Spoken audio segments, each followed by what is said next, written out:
With the wonders of technology now, we are leaping to Australia, where we are being joined by our next speaker, Josh Twining. Josh actually did his PhD in Queens and did a postdoc in Queens. Both were on pine martens. He was looking at them as a recovering predator, which ties in nicely with what John was introducing us to earlier.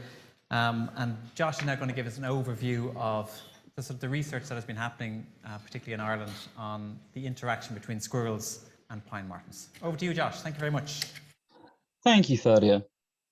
I'm not quite sure how you follow such an inspiring talk, but I'm going to give it a shot. So I'm sad I wasn't able to join everyone in the flesh today and have a beer and catch up with friends old and new. But nevertheless, I'm very excited to be joining you and have the opportunity to talk to you about some research myself and collaborators have been working on alongside a massive team of volunteer citizen scientists since 2014, encapsulating a lot of my PhD work and also my first postdoc, both at Queen's. So the focus of this talk is really on how we manage our landscapes and the role of habitat in mediating the interactions between a recovering predator, the pine marten, and squirrels.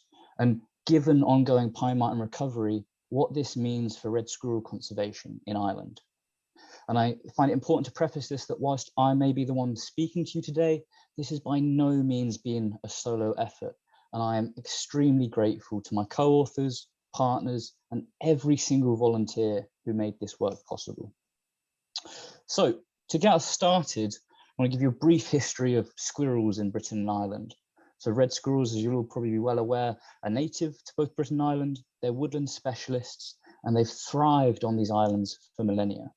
However, things took a dire turn for red squirrels following the introduction of the grey squirrel to Ireland at the turn of the 20th century. A North American native, greys were brought over and introduced as gifts to the landed gentry. Well adapted to the mild temperate climates, they thrived in the estates they were released into and quickly became established. Since their introduction, they've continued to spread, expand and replace our native red squirrels throughout Ireland.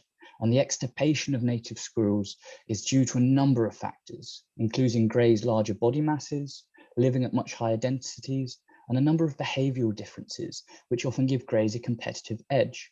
But my most important factor of all is the fact the grey squirrel is a reservoir host for a viral pathogen, the squirrelpox virus, that they themselves are immune to, however causes mortality in red squirrel populations. Now, due to these reasons, there have been numerous attempts at historical control programs, and despite their importance and the incredible efforts of armies of dedicated volunteers, the majority have been met with limited success at a landscape scale. And due to the continuing and prolific spread of grey squirrels, for a long time, conversations about red squirrel conservation in Ireland became about when and not if the red squirrel would go extinct and how we might slow that down. And the primary means of doing this has been through stronghold management strategies. These are approaches that are focused on planting large non-native conifer blocks, primarily Sitka spruce, Norway spruce, where red squirrels are thought to have a competitive edge, and this would allow them to cling on for longer than they would in native broadleaf woodlands. But recently, something changed. So the protagonist of this story, you hope at the All Island Marten meet, everyone will know quite well. The pine marten is obviously a small carnivore that's native to Ireland, but has undergone severe historical decline, driven by both habitat loss and persecution, almost being wiped out in the most recent nadir in the 70s and 80s. At this point, the species was extirpated throughout much of Ireland and was surviving in remnant populations, largely along the western seaboard counties. But just as we heard from John, following legal protection in the 70s and 80s in the Republic in Northern Ireland, the species has witnessed a remarkable recovery. Whilst recovery was slow at first, thought to be inhibited by the low forest cover present in Ireland, which is some of the lowest forest cover in Europe, we can see that in the last 15 years, the population has really bounced back. And by 2019, the pine marten was present in all 32 counties in the island of Ireland. And so there's been a great deal of really fantastic research on the interactions of these three species. And I'm truly very grateful to stand on the shoulders of giants when I talk to you today. What started as anecdotal reports of grey squirrels disappearing where pine martens reappeared in the Irish Midlands is rapidly becoming a model system for the benefits of predator recovery on native biodiversity. Now, the first large quantitative investigation on these three species was led by a friend and colleague in Scotland, Emma Sheehy. Now, Emma used non-invasive genetic sampling at 3 sites along the recovery front. And they observed a negative relationship between pine marten connectivity, pine marten presence, and grey squirrel occupancy. So they demonstrated this to be a density-dependent relationship that locally, at least, where pine martens returned and recovered over a certain threshold, grey squirrels were disappearing and red squirrels were recovering. Now, off the back of Emma's work in Scotland, we conducted the first of a series of landscape scale surveys in Ireland using camera traps. And we used co-occurrence models to demonstrate a similar pattern that was being seen in Scotland, but on a regional scale. So we were seeing the same processes and benefits of pine marten recovery occurring across both of these ecosystems. So we're seeing that both on local and landscape scales, pine martens are having this negative effect on invasive greys and a positive effect on native reds. But no one had yet tried to predict the outcome of pine marten recovery on grey or red squirrels in heterogeneous landscapes. And this is because it's difficult, as species interactions are typically viewed as these simple pairwise relationships, but they're actually embedded in these complex networks of both direct and indirect interactions between both the species and their environments. And so you have these confounding effects of the indirect interactions between animals and their habitats. And this makes predicting the consequences of species invasion or predator recovery particularly challenging. And this is especially so in landscapes greatly modified by human activity, as we have here in Ireland. Why does habitat matter? How can it affect interactions? So habitat is the determining factor in both the density and hunting capacity of predators, but also in the ability of prey to detect, avoid, or escape predators and have access to refuges. So here you can see some diagrammatic illustrations of the expected interaction networks of these species in the 2 main habitat types available to them in Ireland. On the left, you've got native broadleaf woodlands. These are typically going to be structurally complex habitats. You've got diverse ground cover, multi-layered canopies, large diameter veteran trees with refuge providing cavities. Whilst contrasted to that on the right, we have conifer plantations. Now these make up over 75% of our forest cover in Ireland, and these are structurally very simple, and they lack many of those key characteristics of native woodlands. You'll all probably know, but they're usually formed of a single species, they're uniform in age, planted in rows, and subject to rotational clear felling every 30 years. Now, in native broadleaf woodlands, we can see we might expect these to have rather complex and structurally intact ecosystems. Not only could we have both squirrel species present, but we could have a diverse small mammal community, an abundance of birds, a variety of fruits, all of which are key resources to a generalist predator like the pine marten. So here, we might expect lower predation rates on a native species such as the red squirrel due to this abundance of alternate resources. Whilst in the conifer plantations that are somewhat limited in their biodiversity value, we may expect to see higher predation rates of the squirrels. And thus we can see how habitat might mediate interactions between a native predator and its native prey. And so off the back of this thinking, we developed a number of hypotheses we wanted to test to allow us to predict the outcomes of pine marten recovery on both squirrel species in Ireland. So firstly, we hypothesized that the impact of the pine marten on the grey squirrel was going to be consistent regardless of the local habitat. And this is due to evolutionary naivety within invasive species. So we reasoned the fact that grey squirrels lack an evolutionary history with the pine martens and effective anti-predator responses might make the grey squirrel a profitable prey item regardless of the habitat. Well, the next we hypothesized that the interactions between the pine marten and the native red squirrel were going to be dynamic and dependent on local habitat, with more structurally complex woodlands resulting in lower impacts or more positive impacts of native predator recovery on the red squirrel. And the final hypothesis we wanted to test was that the competitively linked red and grey squirrel interactions were also going to be mediated by habitat.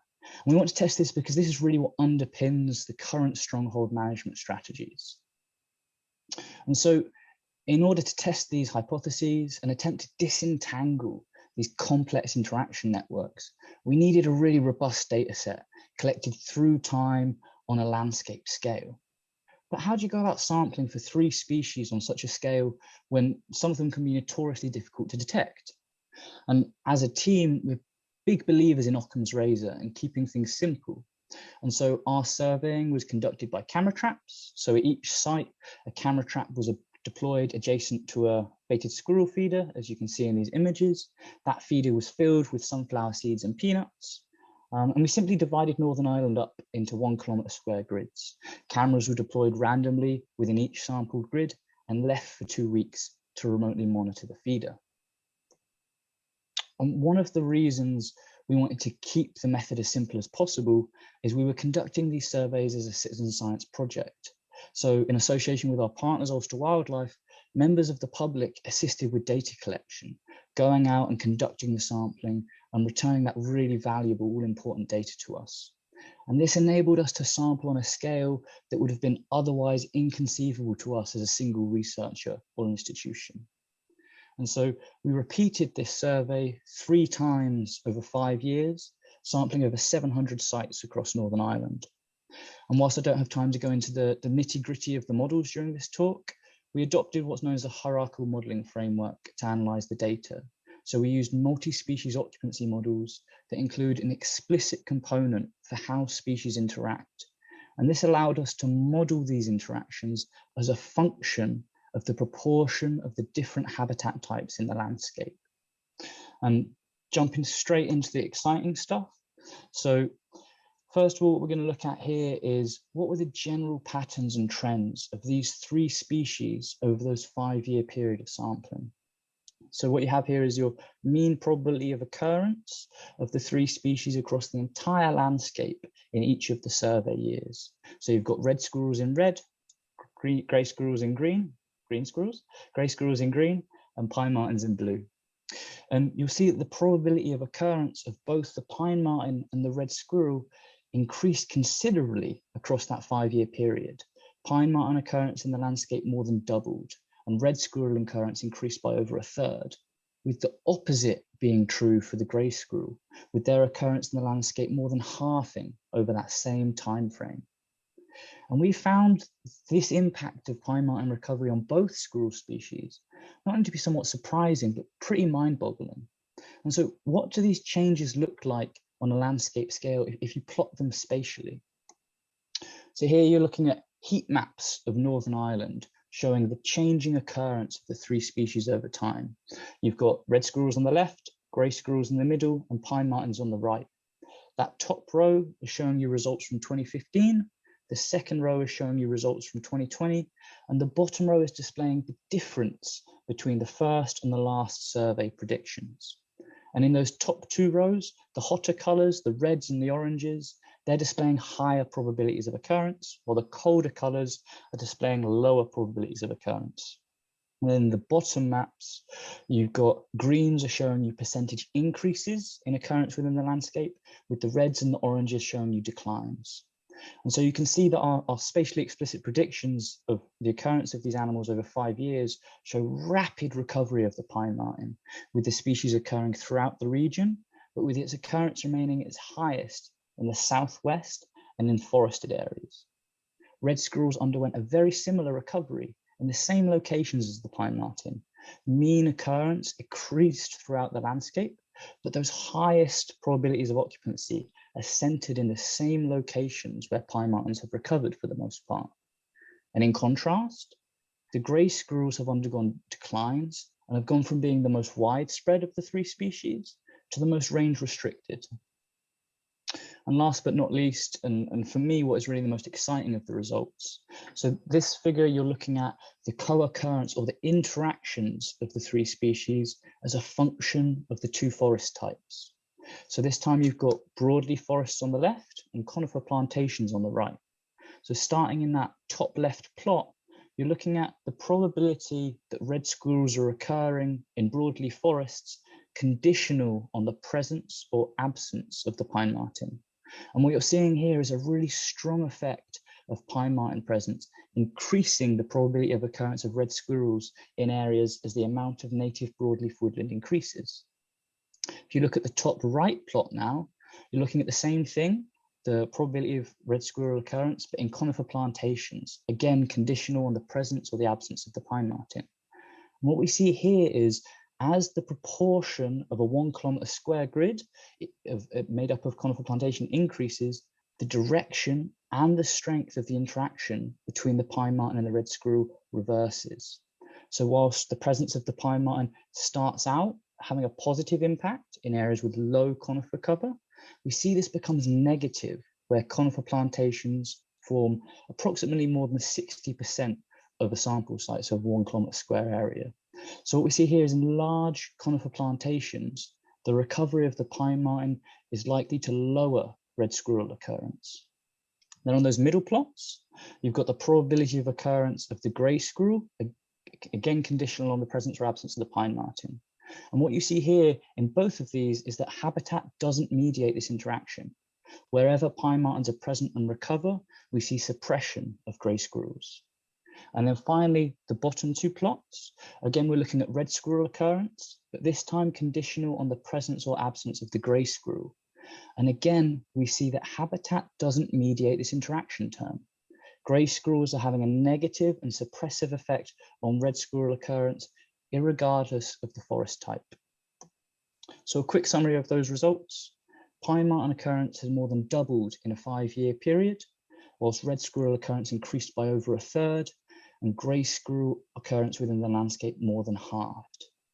And the biggest punch of all is that habitat modifies the direction and strength of the co-evolved predator-prey interaction, but does not modify interactions between evolutionary naive species. So not between the pine marten and the grey squirrel, or the red or the grey squirrel. And so the big take-home message here is really a very positive one. We see that the restoration and recovery of the pine marten, a native predator, can provide control of an established invasive species, even in highly heterogeneous landscapes, to the benefit of native biodiversity. However, those benefits are going to be spatially structured and habitat specific, with the benefits being highest in natural, structurally complex habitats, such as native broadleaf and mixed woodlands. And we see that human modification of habitats can disrupt established co-evolved interactions to the point where it reverses the typical interaction pathways. And so what are the implications of this? Well, we see that generally conservation strategies which do not consider the interactions between both animals and the environments they live in are going to be subject to bias, which can in turn lead to mismanagement. In this specific context, we see that given pine marten recovery, there's a need to reconsider red squirrel conservation strategies that focus on conifer plantation-based strongholds. Focus should instead be on expanding native broadleaf woodlands and otherwise increasing structural complexity in timber plantations, increasing the diversity of ages and the mix of species, including both native conifers and broadleafs. And finally, that predator conservation is a vital strategy in the face of declining biodiversity, but it has to be undertaken alongside creation and maintenance of natural, structurally complex habitats. If you'd like to read any more about this, the work's available online in the Proceedings of the Royal Society, or you can email me and I'll happily send it to you. Thank you all so much for listening, and thank you for the opportunity to talk with you and share these results with you today. Thanks.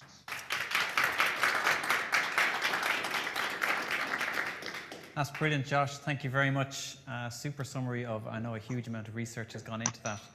Do we have any questions in the room first before we go to the chat, so people online, you can just send in your questions, and Ruth is monitoring that. So a bit like those big bids and bidding wars that you see at sort of auctions and stuff, Ruth is monitoring the online stuff. Do you have any questions there, Ruth, at the moment?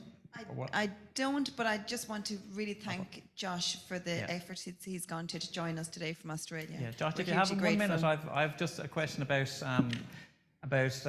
oh, sorry, we have one in the room here. Yeah, Hugh, thank you. Thank you, Josh. Fascinating research and presentation there.